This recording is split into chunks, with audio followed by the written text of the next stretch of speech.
ईमान वाले अल्लाह की राह में लड़ते हैं और कुफ़ार शैतान की राह में लड़ते हैं, तो शैतान के दोस्तों से लड़ो, बेशक शैतान का दाव कमज़ोर है।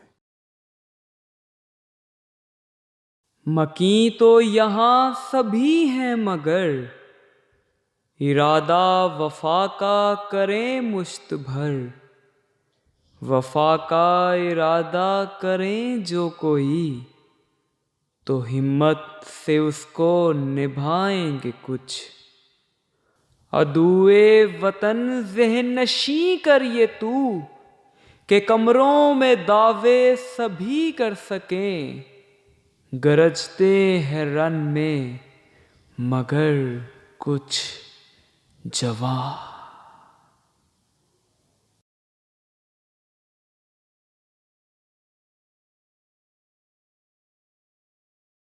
भारत ने कश्मीर के लिए की जाने वाली कोशिशों से तंग आकर पाकिस्तान को ख़त्म करने का इरादा कर लिया था और सितंबर के पहले अशरे में रात के अंधेरे में उसने हमारी सरहदों पर धावा बोल दिया।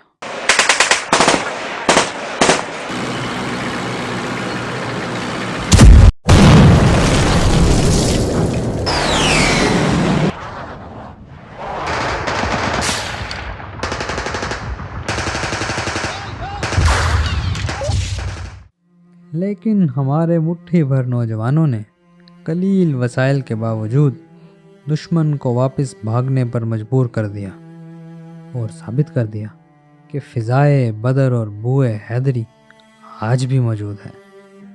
17 दिन के इस घुमसान मार्के के बाद दुश्मन भाग गया और फिर धमाकों का शोर थम गया। मैंने इरादा किया कि सरहदों का रुख किया जाए और हालात का जायज़ा लिया जाए जिन्हें मैं आने वाली नस्लों के लिए महफूज कर सकूं।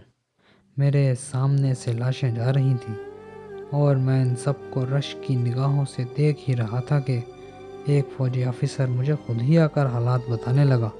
वो बहादुरी के वाक़यात सुना रहा था, गोया कहना चाह रहा था कि हमारी जुर्रत और दलेरी की दास्तां इतनी तवील और वसी है कि सुनने के लिए उम्र चाहिए।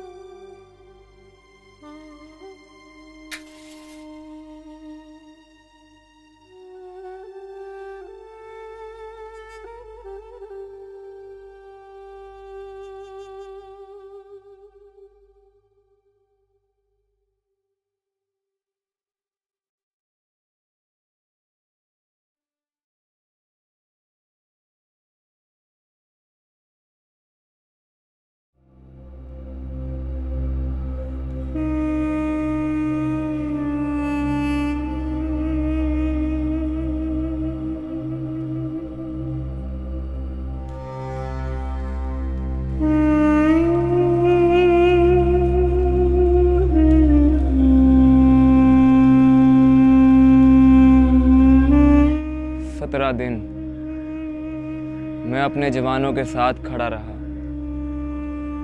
लेकिन दुश्मन को अपनी ज़मीन पर कदम रखने नहीं दिया। मेरे कितने ही जवान नबी पाक सल्लल्लाहु अलैहि वसल्लम के कदम मुबारक तक पहुंच चुके हैं। दुख इसी बात का है कि मैं उनके साथ नहीं जा सका, लेकिन खुशी इस बात की भी है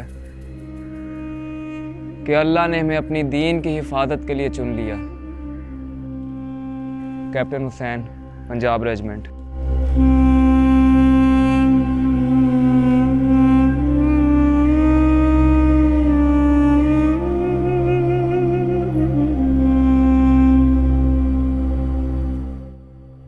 मेरी बहुत ख्वाहिश थी कि मुझे शहादत मिले,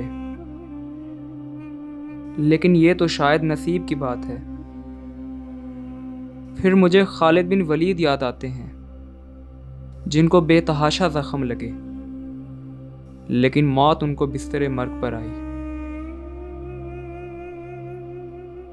शायद यही अल्लाह की हिकमत है कि हर एक को अपनी मसलहत के मुताबिक जिंदगी देता है।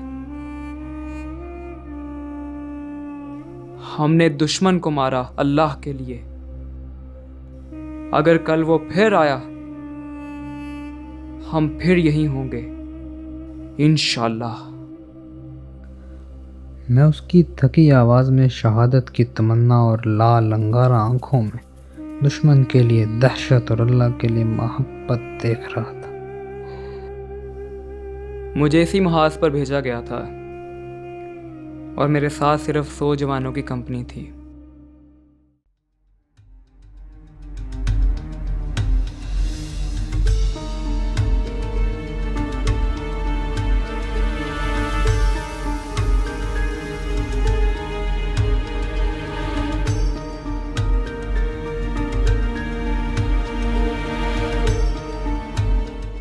सतारह 18 साल बाद ये मौका आया है, इस नसूर को ख़त्म किया जाए। अब मैं यह हुकूमत हिंदुस्तान मज़ीद इसको बर्दाश्त नहीं कर सकते। चंद ही दिनों में मुझे पूरे पाकिस्तान पे हिंदुस्तान के झंडे लहराते नज़र आने चाहिए। मैं चाहता हूँ कि पूरी पाकिस्तानी कौम मेरे कदमों में ज़िंदगी और आज़ादी की भीख मांगती नज़र आए। सर, आप फिक्र न करें, ऐसा ही होगा। आप यूँ समझें, अखंड भारत ज़्यादा दूर नहीं। जहाँ तक मेरा ख्याल है, पाकिस्तान का दिफा ना होने के बराबर होगा और हम वन साइडेड मैच के फाते की तरह जीत का जश्न मनाते हुए पाकिस्तान में दाखिल होंगे। ऑल राइट, हमारे हमले का आगाज़ लाहौर से किया जाएगा। यहाँ हमले शुरू करके सियालकोट, सलमान की तमाम सेक्टर्स पर हमले करेंगे। ये हमले अचानक होंगे। इनको हम ऐसे एंगेज करेंगे कि पाकिस्तानी फ़ौज को हिकमत अमली बनाने का मौका नहीं मिलेगा और वो हमारे सामने रेत की दीवार साबित होंगे।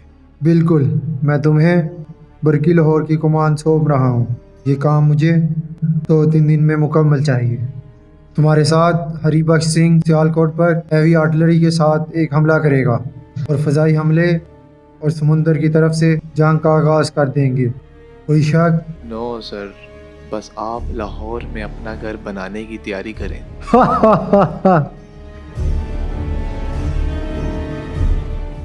Cheers.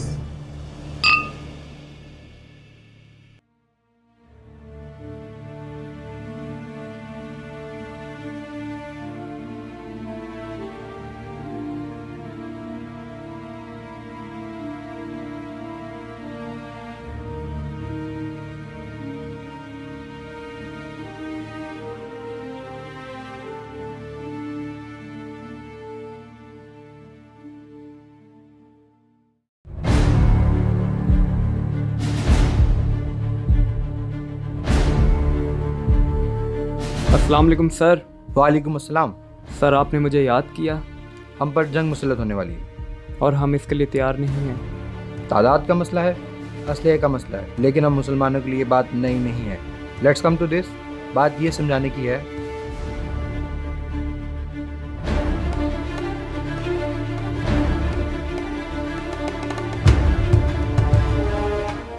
हमला कब होगा, कैसे होगा, लेकिन होगा।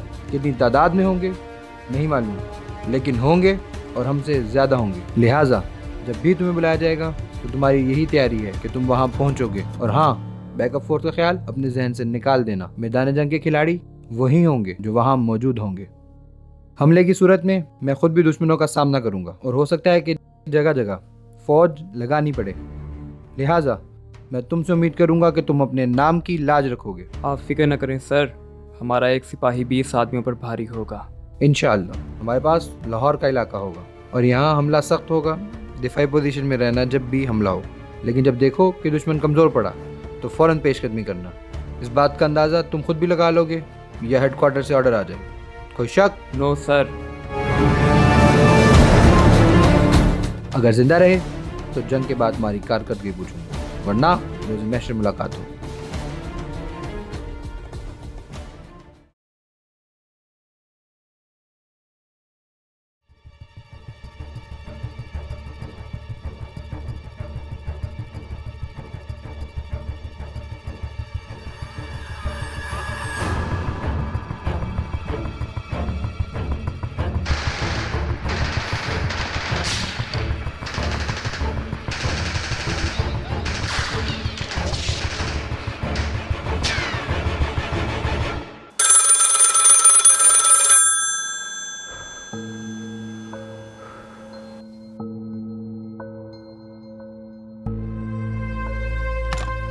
अस्सलाम वालेकुम। वालेकुम अस्सलाम सर, अभी अभी इत्तला मिली है भारत ने लाहौर पर हमला कर दिया है। फौरन हेडक्वार्टर रिपोर्ट करें। Okay okay okay, copy that.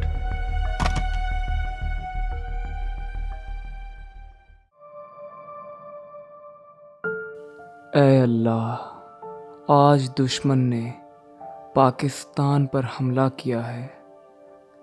हम वो सिपाही हैं जिन्होंने तेरे दीन की हिफाजत की कसम खाई है। हमें इस्तकामत अता कर। हम चाहकर भी अली शेर खुदा नहीं बन सकते। इनकी शुजाअत का एक छोटा सा मुजाहरा भी आज दुश्मन को नाकाम करने के लिए काफ़ी होगा। हमें वो अता कर। हम तेरे मोहताज हैं। तू हमें ज़िंदगी बख्शता है, तू हमें मौत नसीब करता है। हमें फ़तह अता कर। हमें गाजी बना या अपनी राह में मरने वाला शहीद बना, मगर उन लोगों में से न करना जो इस्लाम के गद्दार बन गए या मौके पर पीठ दिखा गए। आमीन। आज मैं जिस चीज का तुमसे मुतालबा करने जा रहा हूं, ना वो मेरी जाती डिमांड है, ना तुमसे तुम्हारी तनख्वाह के बदले पूछी जाती है, बल्कि ये वो तिजारत है जिसके बारे में अल्लाह ने फरमाया कि उसने मोमिनीन की जिंदगियां जन्नत के बदले खरीद ली हैं। जिस दीन की हिफाजत के लिए अली इब्न अबी तालिब दुश्मनों पर कहर बन के टूटे, जिस इमारत को कायम रखने के लिए खालिद बिन वलीद की 9 तलवारें टूटी, जिस दीन की सरबुलंदी के लिए हुसैन इब्न अली ने अपना सर कटवा दिया, वो दीन आज तुमसे भी मुतालबा करता है कि अपने तन मन धन से इस दीन की ऐसी हिफाजत कर डालो कि दुश्मन पर लर्जा तारी हो जाए, कि उसकी मैली आंख आने वाले कल में इस तरफ देखने से पहले अपने नोचे जाने से डरे। नारे तकबीर, अल्लाहु अकबर, नारे रिसालत, या रसूल अल्लाह, नारे हैदरी, या अली, पाकिस्तान जिंदाबाद। जितनी हिदायत आपको दी गई हैं, इसमें कोई शक? No sir. हम में से किसी को मालूम नहीं कि कौन मैदान जंग से वापस आएगा और कौन कब्र में जाएगा, इसलिए आप सब मुझको मुआफ़ कर दें। मैंने आपको मुआफ़ किया। भारत ने कश्मीर को जवाब बनाते हुए रात के वक्त पाकिस्तान पर हमला कर दिया। वाघा, बरखी और सियालकोट के महाजों पर शदीद गोलाबारी जारी है। पाकिस्तानी शाहीन फजा में भारतीय तैयारों से नबूद आज़मा है। सदर अयूब ने पूरी कौम की तर्जुमानी करते हुए कहा है कि दुश्मन जानता नहीं उसने किस कौम को ललकारा है। पूरी पाक फौज और पाकिस्तान की आवाम यकजा होकर दुश्मन का मुकाबला करेंगे।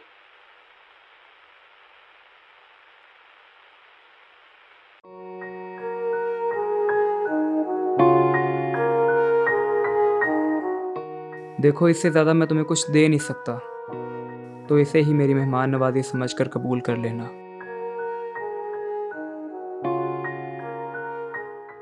वो अपनी यादों में खोया नींद के आलम में कुछ बता रहा था।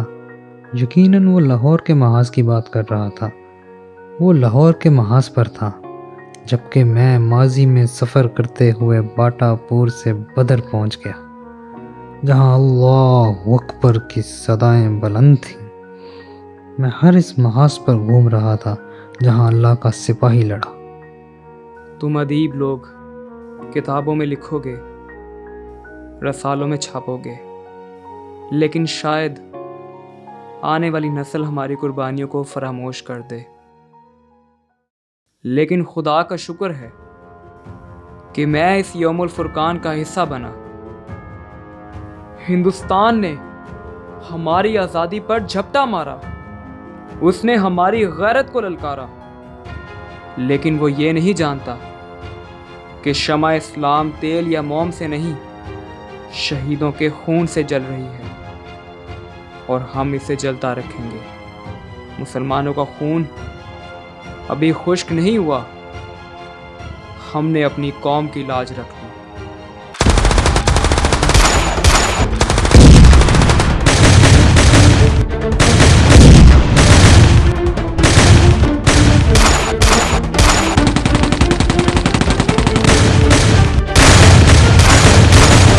मुसलमानों, आज बेगैरत ना हो जाना कि कुरान में लिखा है जो मैदान जंग से भागेगा वो अपने दीन से भागेगा। आज उस वादे को पूरा करने का दिन है जो हमने वर्दी पहनने से पहले किया था कि अगर इस मुल्क के लिए मुझसे मेरी इज्जत भी मांगेगी तो मेरी इज्जत भी कुर्बान, मेरी जिंदगी मांगेगी तो मेरी जान भी कुर्बान। नारे तकबीर।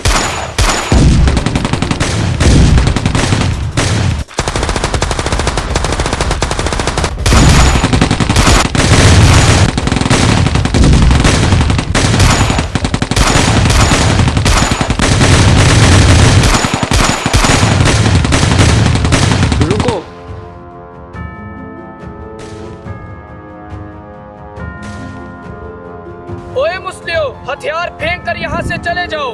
तुम तादाद में कम हो वरना मारे जाओगे। तुम जानते नहीं कि तुमने किस कौम को ललकारा है।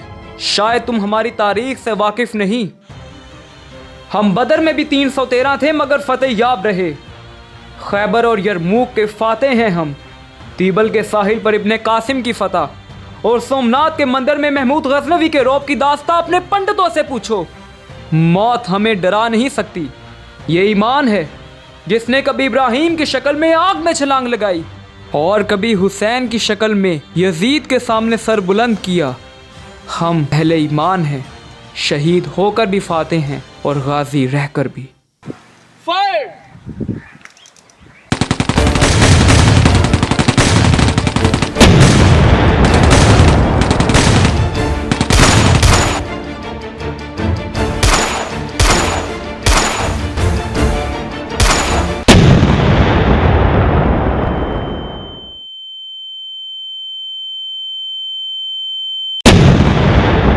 यहाँ से टैंक की लोकेशन ट्रेस करना पॉसिबल नहीं है, हमें आगे जाना होगा।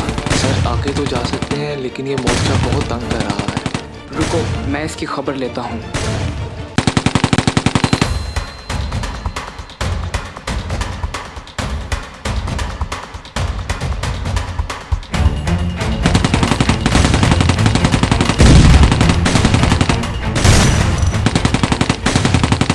अल्लाहू अकबर!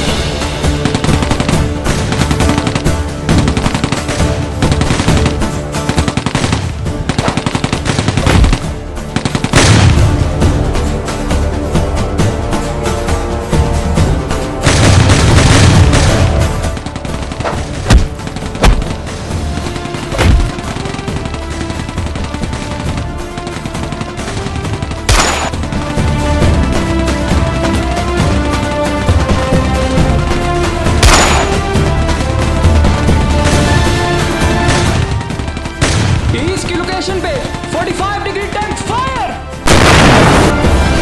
अल्लाहू अकबर!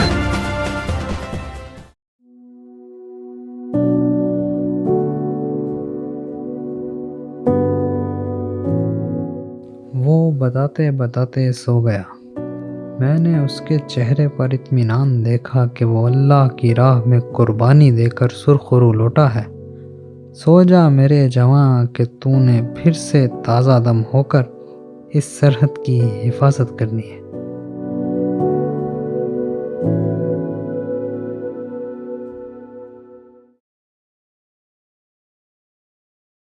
खालिद, जो कि लाहौर की सड़कों पर सब्जी बेचता है और अक्सर लोग उसे लंगड़ा सब्जी वाला कहकर छेड़ते हैं, जिन्हें ये नहीं मालूम कि आलू बैंगन का नारा लगाने वाले इस सब्जी फरोश ने 65 की जंग में या अली का नारा लगाकर अपनी टांग जख्मी करवा ली थी।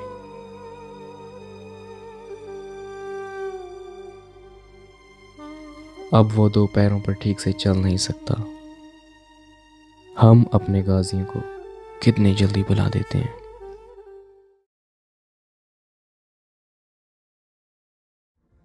कैप्टन हुसैन का पोता शहरियार, जो अभी 13 बरस का है और स्कूल का तालिब इल्म है, वो अपने दादा की कहानी पढ़ता है जो अगली जंग में शहीद हो गए थे। अपने दादा की तस्वीर देखते हुए वो भी इरादा करता है कि बड़ा होकर फौज में जाएगा और अपने मुल्क की हिफाजत करेगा जैसे उसके दादा ने की थी।